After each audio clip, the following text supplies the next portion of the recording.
Our next presentation comes from EPFL, Gilles Fourtesey. Okay. Good afternoon, everybody. So I'm Gilles Fourtesey. I'm the director of the HPC platform at EPFL, and today I'm going to talk about full stack HPC mobility. So this is part of a project that is called Swiss Twins. It was a project that finished so a few months ago, I think last month or 2 months ago.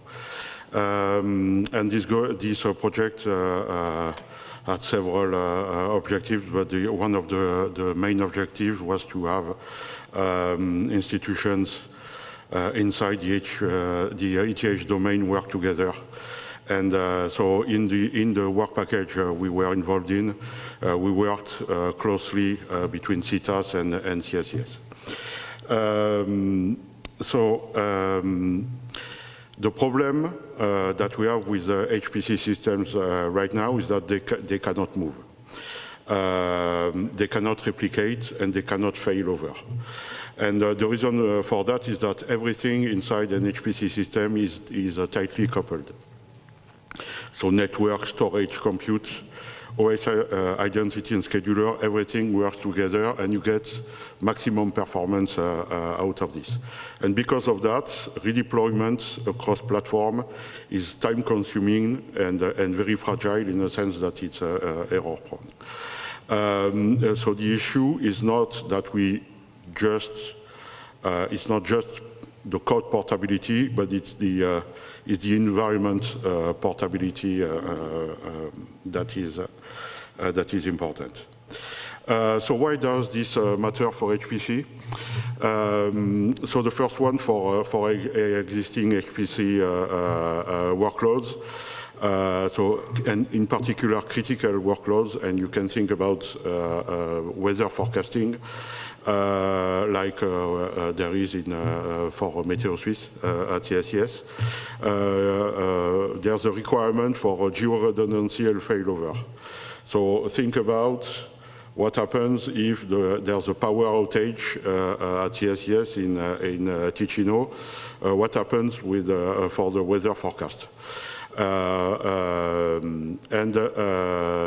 Because of that, so those weather forecasts are very difficult to replicate across sites because systems, and when I talk about systems, I mean how we run a workload. The infrastructure is where we run the workload. It's difficult to replicate across sites.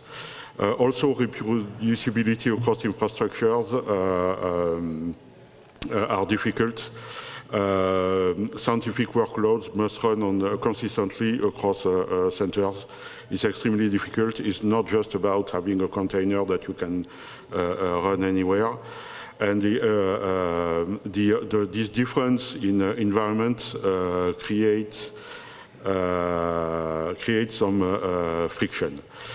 Something that is also very new is the elasticity requirements. So for AI and the new workloads, demand is very variable and often exceeds the local capacity.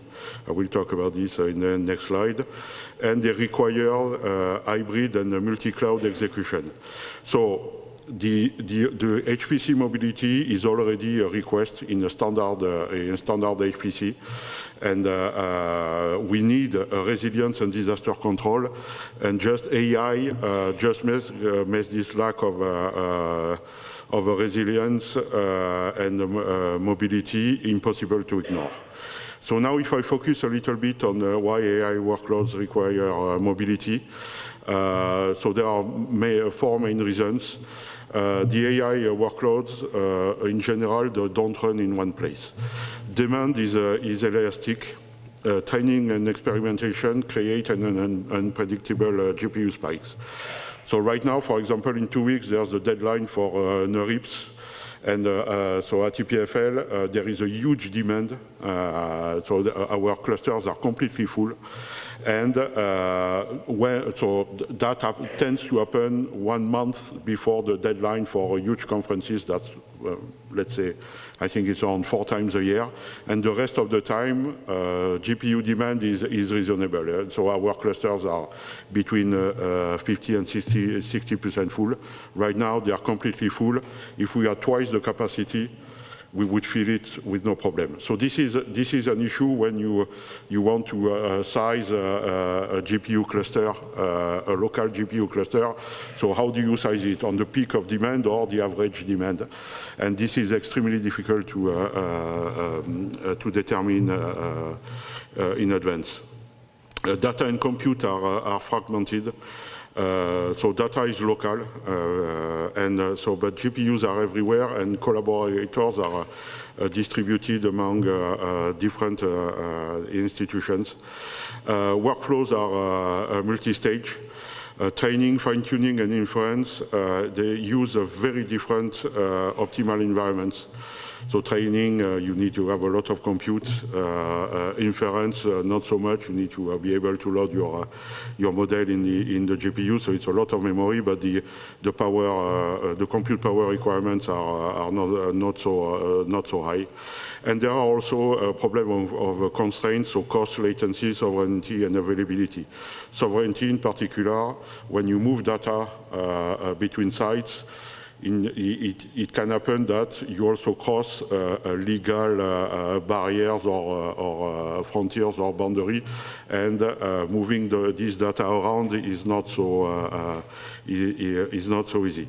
So AI must run where the data, compute, and constraints allow. So once again, mobility.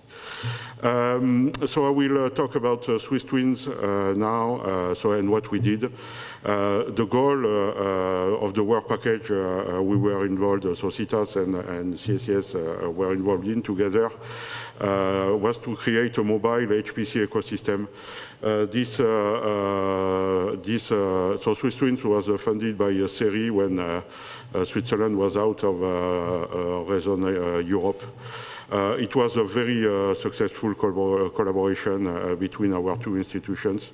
And the goal was to enable Swiss research workloads to run seamlessly, so either on-premise, so Alps, or in the public cloud, so GCP, AWS, Azure, Exascale, which is a Swiss cloud provider, or institutional cluster, so for example at EPFL on our infrastructure.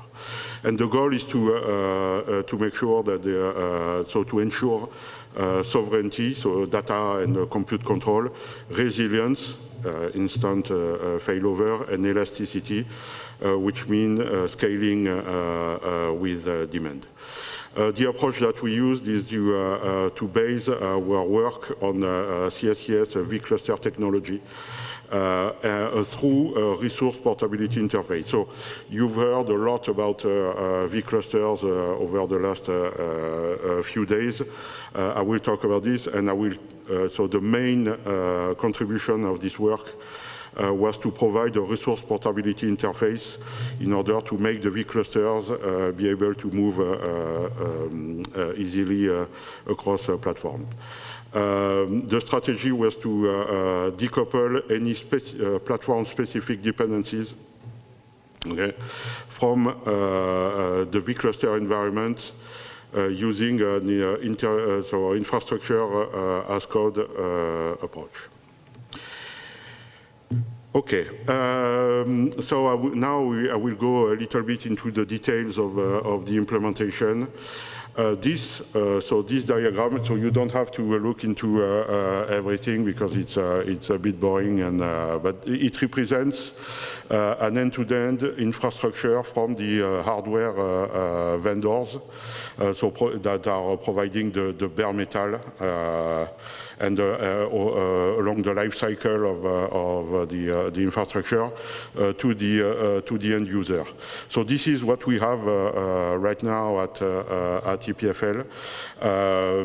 The bare metal part is so basically you procure the system and you install it. So there is a tender, procurement, delivery, deployment, acceptance, and decommissioning. So that's the whole lifetime of the bare metal. And this is provided by either a vendor, or this could be provided by a cloud provider, so typically Google. And then we put all the layers on top of that, in order to create the system and the user environment so that the end user can actually run their workload on the system. This is all infrastructure as code, so we have everything is deployed through recipes that we have on a Git system. So this is extremely standard. So the pros of that is that everything is vertically integrated. So this is horizontal in my diagram, but this is what we call vertically integrated. There's a tight so everything is tightly coupled. There is full control over basically everything, and you get out of this maximum performance. The cons are that so is not portable. It's absolutely not portable. There are vendors looking, in particular in the bare metal, but also in other places. The project lifetime can be very long, 6+ years. So it's between 5 and 10 years. This means that you commit yourself to a specific infrastructure that is very difficult to change over a very long period of time. Thomas, for example, told us that Alps, the design of Alps started in 2021 and is going to last until 2029. So that's 8 years for the project. And it's completely monolithic. So performance in the end comes at the price at the cost of flexibility. Okay, so very quickly, what is a vCluster? A vCluster is a software-defined HPC system. Again, a system is, so what I call a system is how we actually run a workload, as opposition to the infrastructure is where you run the workload. So a vCluster is a versatile software-defined cluster technology that is developed at CSCS. Originally designed for the Alps supercomputer. It's a cloud-native architecture without hypervisor performance penalty. Okay. The key properties is that it's fully described as a code, so infrastructure as code. It's reproducible and version controlled, and independent of the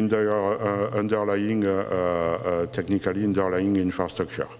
And the key distinction, and this is very important, is not just a container or a virtual machine, is not just a Kubernetes cluster, it represents a full operational HPC system. The foundations of vCluster technology, so there are 3 layers. The first layer is the infrastructure, so compute, network, storage to be short. The services, identity, orchestration, CI/CD, and secrets. And then the user environments, so being able to customize the user environment. The stack provisioning via Spark or EasyBuild or containers, and application deployment. And the key innovation is that it decouples the system definition from the underlying hardware. So we are already in a good direction. What is important to understand is that only the infrastructure layer changes across platforms. Layers, so the layer 1, the infrastructure doesn't change, it's specific to a platform, obviously, but then the layers 2 and 3 are portable. So we don't just move the workloads, we want to move the system around it, okay? The key abstraction, and this is the key contribution of this of the Swiss Twins, the work package 4 that we were involved in, is the resource portability interface. So as I mentioned, the portability is broken across when we want to move across infrastructures. So cloud versus on-prem, networking models, compute provisioning, everything is different when you move from one platform to another. So the solution is that we created what we call the RPI, so resource portability interface. And this RPI defines a common interface for infrastructure resources. So it abstracts the resources, compute nodes, network, storage, access control, identity, for each platforms, and each platform will provide its own implementation. So if you want to think about this in terms of object-oriented classes, the RPI is a class, okay? And if you give this class a hardware provider, GCP, Exascale, whatever, our own infrastructure, it will create an object that you can use in order to map the services to those hardware. And it works as, so the vCluster defines what resources it needs, and the RPI maps them to the platform-specific modules, okay? The key properties is that we have the same vCluster definition everywhere, and they run unchanged across platforms. Something that is important, so in order to have this RPI and vClusters working everywhere, we need to define a landing zone. Landing zone is a minimal infrastructure foundation that is required in order to host vClusters. So this landing zone provides networking core services, so identity, orchestration, secrets, and shared resources, so like artifact registries and control plane. On the right, you have a list of the minimum set of services that are needed in order for the vClusters to run properly, and their role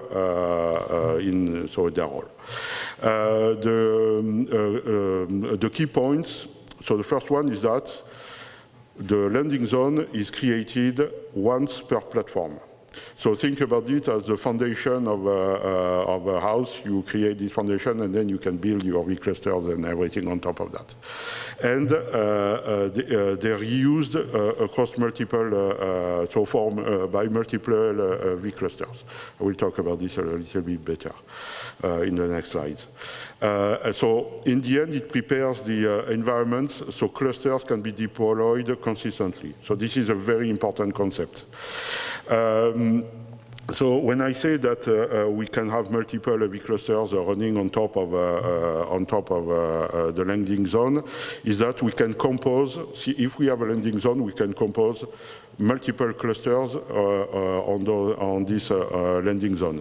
So, for example, you can create a minimal cluster for prototyping and development without all the services that are in the HPC system. Or you can create a GPU cluster, so for AI workloads, for example, or standard HPC.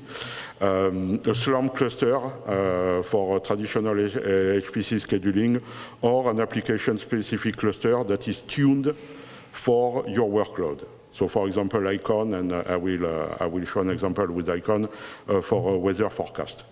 All are defined using the same vCluster model. So we don't build clusters in a sense, we compose them. An example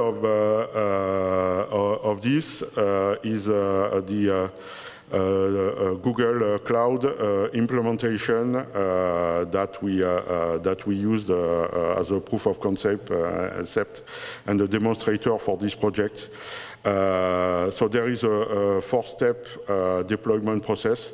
So the first one is creating the landing zone with everything that is needed, so virtual private network, Kubernetes artifact, and stack open LDAP for identification. Artifact generation, the second step. Then the vCluster installation and the software stack availability in order to have the everything ready for the users. On the right, you have the timeline, so the deployment timeline on this, so on GCP. And what you can see is that the landing zone creation takes around 23 minutes. Then creating the vCluster and everything else, so vCluster is around 7 minutes. So this means that in case of a disaster and a power outage or whatever, you can create a cluster that is virtually identical to what you have on site in 30 minutes on GCP with everything, meaning the system and the user environment that is ready, so that the users feel like it's home. What is interesting also is that if you keep the landing zone in the alive on the cloud, it means that you just take 7 minutes in order to replicate your cluster. We have this approach, for example, when we do maintenances or there is a conference and so our clusters are not available or they are completely full.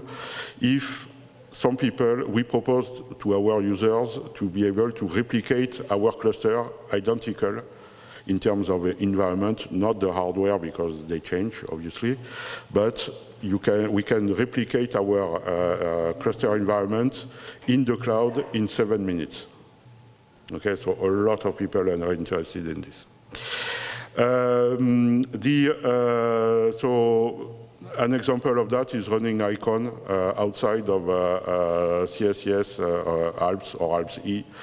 The target workload, so that was one of the demonstrators, that was the goal of the work package, is to be able to run the Icon numerical weather forecasting model on Google Cloud. So there is a setup that you have here. Icon is running, I think, technically on a single node of A100, so 8 A100s per node. And that's the original production setup on Alps or on Alps E. So there is 2 compute nodes. 4 A100, a total of 8, and HPE Slingshot. We run also this on Kuma, which is our H100 supercomputer at EPFL, which has 4 H100 per node and InfiniBand. So on the right, you have the time to solution for this benchmark. The 2 numbers that are interesting are the one in red. So we compared running on Alps E, which is a system that is tightly integrated. Everything is at maximum performance. The code is tuned for this machine, and on GCP on a single node with 8 A100, and you can see, so there's a performance degradation, but we are not that far. For something that is portable and that we run in the cloud, is pretty close. We try for fun to have 2 nodes of GCP running the same benchmark so in order to understand the strong scaling is not working so well. The main reason for that is that the network on GCP is by far less powerful than Slingshot, and we didn't put a lot of effort in order to optimize the communications between the 2 nodes, because our goal was to run on the single node. So this shows that cloud enables portability, but in our case, network topology limits multi-node performance. It's not a problem, it's not a conceptual problem. It's a problem of engineering and how we tune the network on GCP. On other workloads, we managed to get good-ish performance for a stronger scaling on other workloads. Okay, limitations and considerations. So we have validated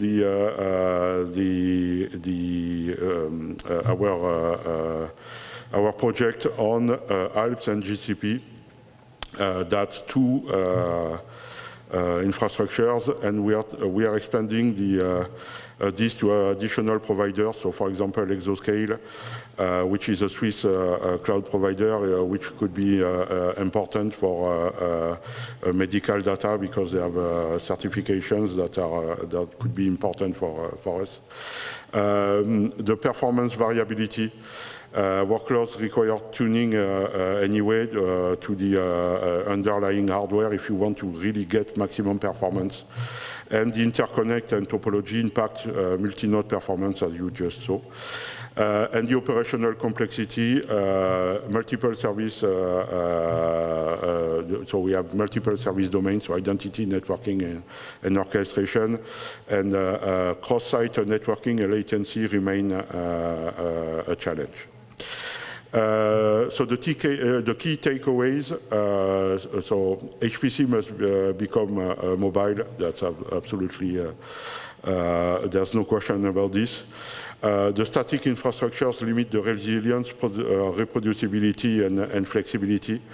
And full stack portability is actually feasible today, right now, using vClusters and our RPI infrastructures.